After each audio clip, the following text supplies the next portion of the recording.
शील साहब ये फरमाइएगा, आपकी पाकिस्तान पीपल्स पार्टी की एक रवायत है कि वो अपने सियासी मुखालफिन के साथ भी गर्म जोश रहती है, वार्मथ और रिस्पेक्ट देती है, इसमें कोई शक नहीं है।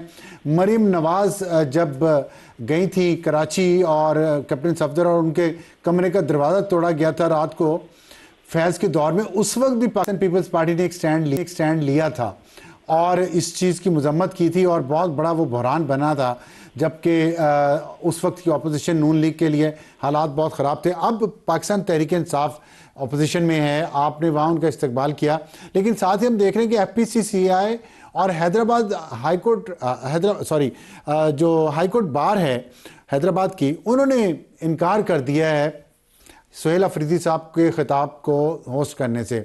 ये क्या वजह है दोनों तरफ में, आप में और हुकूमत में और दूसरे इदारों में फ़र्क क्यों है ये? बिस्मिल्लाहिर्रहमानिर्रहीम, शुक्रिया अफसार साहब। देखिए, पहली जो आपने अपने इंटरव्यू में बात कही कि PTI और पीपल्स पार्टी में कोई बर्फ पिघल रही, तो मैं नहीं समझता कि कोई बर्फ पिघलने वाली बात उसमें इशू ये है कि PTI के हमारे बहुत नजरियाती इख्तिलाफात हैं। PTI की सियासत से, PTI के कायद की पॉलिटिक्स से, और जिस तरीके से उन्होंने अभी तक अपना तर्ज अमल रखा पूरे मुल्क के खिलाफ, और उनके अपने दौर में जिस तरीके से उन्होंने अपने अपोजिशन को निशाना बनाया, तो वो हमारे इख्तिलाफात जो नजरियाती इख्तिलाफात जैसे कहते हैं वो बरकरार है। जहाँ तक बात रही कि चीफ मिनिस्टर KP के जो आए हैं सिंध में, डेफिनेटली हमने इनको वेलकम किया है और ये समझते हैं कि वो एक आईनी ओहदा भी रखते हैं। आईनी ओहदे के अलावा भी एज ए PTI हर पॉलिटिकल पार्टी को अपनी सियासी सरगर्मियों की इजाजत है, जो कि हमारी तरफ से की गई। आपने देखा कि हमारे एक सीनियर वजीर सईद गनी साहब, जो कि हमारे डिवीजन कराची के प्रेसिडेंट भी हैं, पीपल्स पार्टी के सी के मेंबर भी हैं और एक मिनिस्टर भी हैं, तो उन्होंने खुद जाके उनका इस्तकबाल किया। और जो हमारी रवायती अंदाज होता है सिंध में किसी को वेलकम करने का, उसको अजरक और उनको सिंधी टोपी जो है एज ए सकाफती तोहफा जो है वो उनको पेश किया गया, और उनको मुकम्मल तौर पर जो है वो सिक्योरिटी दी गई है ताकि वो अपनी पूरी सिक्योरिटी जो है वो उसको वो अपना वो कर सकें, और उनको हम गवर्नमेंट जो उनको प्रोटोकॉल और सिक्योरिटी वो फराहम कर सकें। जहाँ दूसरी बात आपने की FPCCI एक प्राइवेटली एक ऑर्गेनाइजेशन है जो कि फेडरेशन चैम्बर ऑफ कॉमर्स है, और वो उन्होंने उनको दावत भी अपनी मर्जी से दी है, और उन्होंने अगर दावत नामे की जो ये बात चल रही कि उनका प्रोग्राम कैंसिल हो गया है, उसकी मुझे वजूहत नहीं पता, लेकिन उसका कहीं पे भी उनका गवर्नमेंट के वो असर नहीं है। इसी तरीके से बार एसोसिएशन भी एक प्राइवेट बॉडीज है, बार एसोसिएशन भी अपनी इंडिविजुअली अपनी पॉलिटिक्स भी करती हैं, किसी को दावत देनी है नहीं देनी उनका अपना हुआ है। जहाँ तक सिंध गवर्नमेंट का काम है, सिंध गवर्नमेंट ने उनको कहा है कि जो भी असिस्टेंस उनको जहाँ जाना चाहें जा सकते हैं, जो सरगर्मी करनी चाहिए आइन के और कानून के दायरे में वो कर सकते हैं। गवर्नमेंट उनको कहीं पे भी कोई डिस्टर्ब नहीं करेगी। तो आपके ख्याल में कैसा इस्तकबाल हुआ है सोहेल अफरीदी का कराची में? ये PTI का दावा है कि हम तो बहुत मजबूत हैं, आप क्या कहते हैं? देखिए जी, दावा कोई भी कर सकता है, लेकिन वो पता तो चलता है जब इलेक्शन होते हैं। और अभी भी एक एवरेज ये कोई एज सच को, जैसे कोई शहर पूरा जो है वो चौक हो गया हो, या शहर में बहुत बड़ा आवाम का जम में गफी निकलना हो, तो वो जब इवेंट इस तरह के होते हैं तो शहर खुद बोल रहा होता है। अभी बिल्कुल रूटीन में सब मैं आपसे बात कर रहा हूँ, मैं सड़क पे जा रहा हूँ, बिल्कुल नॉर्मल जिंदगी चल रही है। कहीं पे भी कोई जैसे कोई सेलिब्रेशन हो रही है या कोई चीज फेस्टिवल वाला समा वो शहर में नहीं है। अगर ये मेरी बात को भी एक सेकंड में साइड में कर लीजिएगा, आप अपने चैनल के रिपोर्टर्स को भी कहिएगा कि मुख्तलिफ इलाकों से आपको सिर्फ किसी भी 5 किसी जगहों से देख लीजिएगा, आपको कहीं पे भी फेस्टिविटी नजर नहीं आएगी। ठीक है, वो आए, उनके वर्कर्स हैं, PTI कमिटेड लोग हैं जिन्होंने उनको रिसेप्शन दी, अच्छी बात है। अच्छा, आपने डिनाई किया है कि बर्फ नहीं पिघल रही पाकिस्तान पीपल्स पार्टी और PTI के दरमियान, लेकिन कुछ ऐसी बात हो रही है, और आप क्या समझते हैं कि जो सियासी जमातें होती हैं उनके दरमियान में अगर मौजूदा प्रेजेंट में अगर इख्तिलाफात हैं, बर्फ है अगर, तो क्या मुस्तकबिल में पिघल नहीं सकती, या उसके करीब मुस्तकबिल करीब बर्फ पिघलनी चाहिए, उसमें कोई दो राय नहीं है। मैं बात करूं, जब 2024 के इंतखाबात हुए थे तो पाकिस्तान पीपल्स पार्टी की CC की मीटिंग थी। CC की मीटिंग में ये फैसला किया कि हम PTI और PML दोनों से बात करेंगे हुकूमत साजी के लिए।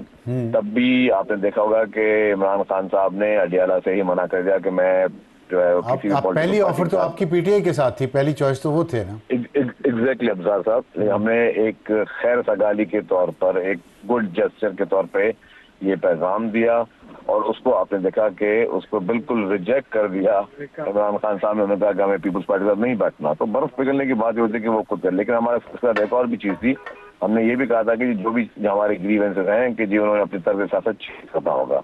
तर्ज शासन इसलिए चेंज करना होगा कि उनका तर्ज शासन ना पाकिस्तान के हक में है, ना ही पाकिस्तान के अवाम के हक में, ना मुल्क के इदारों के हक में। उनके जो भी इस वक्त जो नैरेटिव है वो हमेशा उनका एग्रेसिव रहा है और उन्होंने अपनी जात को तरजीह दी है मुल्क पर। और इसके सिर्फ मैं इल्जाम तराशी या लफ्ज नहीं बोल रहा, ये उनकी मैं एक एक चीज मिसाल देता हूँ। जिस तरह से उन्होंने IMF के लिए जो उन्होंने खतूत लिखे और IMF को उन्होंने उस वक्त इंगेज करने की कोशिश की कि जी पाकिस्तान को मजीद जो है लोन ना दिए जाएं।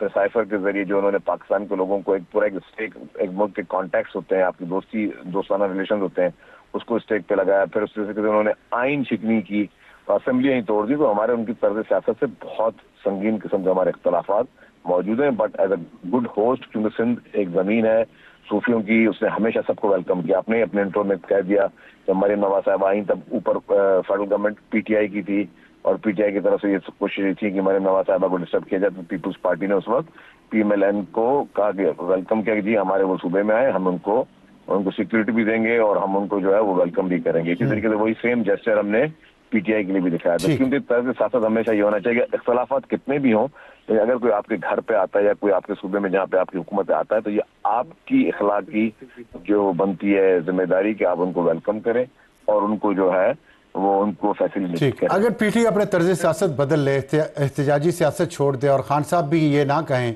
कि मैंने पीपल्स पार्टी के साथ नहीं चलना, तो आप समझते हैं कि पीपल्स पार्टी और PTI मुस्तकबिल करीब में साथ चल सकते हैं? देखिए, फ्यूचर की बात तो जो है वो गैब का इल्म खुदा ताला के पास है। फ्यूचर का मुझे नहीं पता कि क्या तमीज बांधी जाती है, क्या चीज होती है, लेकिन सियासत में कोई चीज हरफ आखिर नहीं होती है। ना कोई परमानेंट दुश्मनियां होती है, ना परमानेंट दोस्तियां होती हैं।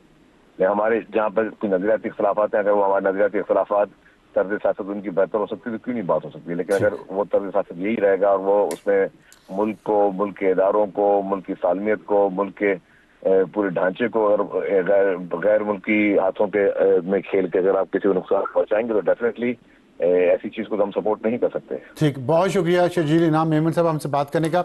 हमें ज्वाइन किया अभी नुमाइंदा समा है कराची से, उनसे पूछेंगे कि खैबर पख्तूनख्वा के वज़ीर आला सुहेल आफरीदी वहाँ पे मौजूद है, उनका दौरा कैसा चल रहा है मोनस, ज़रा बताइएगा। जी अफसार साहब वज़ीर आला खैबर पख्तूनख्वा का जो दौरा है, आज इस्तकबाल भरपूर किया गया। सिंध हुकूमत की जानिब से ये कह दिया गया था कि उनको उनका जो सरकारी प्रोटोकॉल है वो दिया जाएगा। फिर सईद गनी साहब जो सीनियर वज़ीर है वो ख़ुद पहुँचे, तोहफ़ा भी पेश किया जो सिंध का सकाफ़ती तोहफ़ा होता है, अजरक और टोपी का। ये सारी बातें बताइएगा कि लोगों का क्या रिस्पॉन्स है, PTI के जो सपोर्टर्स हैं, वर्कर्स हैं, उनका क्या रिस्पॉन्स है?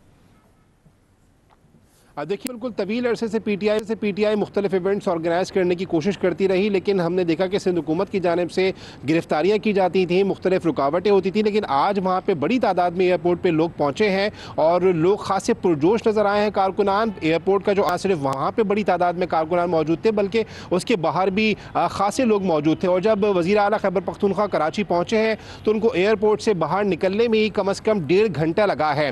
और जब वो बाहर निकले हैं तो अपनी गाड़ी के ऊपर सवार थे, लोगों के हाथ नारों का जवाब देते रहे, हाथ हिला के उनका जवाब देते रहे। उसके बाद वहां से इंसाफ हाउस तक, जो कि शारे फैसल से बरास्ता तकरीबन 10 से 12 किलोमीटर का रास्ता बनता है, बासानी 20 से 25 मिनट में तय हो जाता है नॉर्मल हालात में।